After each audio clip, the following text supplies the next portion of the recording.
Being the entitled person that I am, I woke up today and decided that my opinion matters. So today, I'm going to be sharing my opinion on Heartland, the TV drama about horses. The show starts out with two people taking a horse from a barn in a thunderstorm.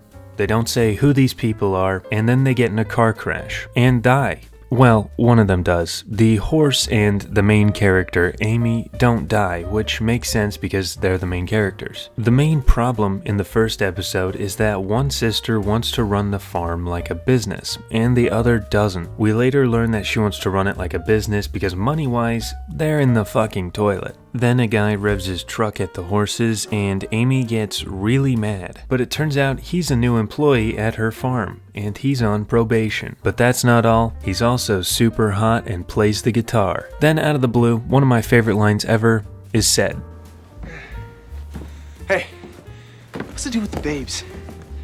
You mean my granddaughters? Every time I get hired at an obviously family-run business, I always try to ask, hey old man, what's the deal with your wife and kids? I find that leaves a really good first impression. Then I decided that instead of watching all 15 seasons, I was just going to watch the first episode of the first season and then the last episode of the first season. You know what? Go ahead. Call me lazy. I don't even care. This was the longest running 1-hour scripted drama in the history of Canadian television. I would have to sit down and watch this show for just shy of 200 hours. That is 8 days of non-stop Heartland. Anyways, in the last episode, the antagonist Ashley has to come to Amy to get help with her horse. And then Amy's dad comes back. I think I forgot to mention he was not there in the prior episodes. I think, but since I didn't watch any other episodes, he could have been there the whole time. And then Lou, the sister that wanted to run the farm like a business, gets a job in New York. This is a problem because Amy wants her to stay, and this guy is madly in love with her. So she tells him she got the job, and this is his reaction. I'm happy for you.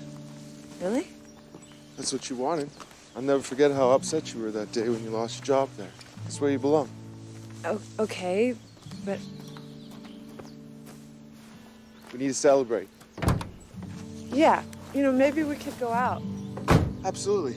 We can go for a coffee or something before you go.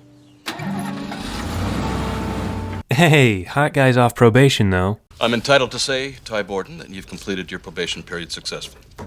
Then, at the horse race the season has been building up to, and I just realized I don't think I've mentioned yet, there's a 4-way tie, and they have to have a jump off. Wait a second, you thought there was just gonna be a jump off and then it would be over? Yeah, I wish. The bad guy from the beginning shows up and shows them a certificate of ownership for Amy's horse, and apparently it's his, so stuff kinda starts hitting the fan, but then it doesn't. Amy wins the jump off and the bad guy decides, you know what, I don't want the horse. But it's not all good for our protagonist Amy. Her and hot guy kiss, and then he dips. He's out of there. He's gone. He disappears without telling anyone, and then the season ends. This is kind of just a stereotypical, terribly written show. There were no jokes, awkwardly timed music, and the actors kinda just acted like aliens that were pretending to be humans. But honestly, if you're looking for a corny ass show about horses, look no further. This is it. This right here is exactly what you want. If you like this video, check out this one, and then subscribe.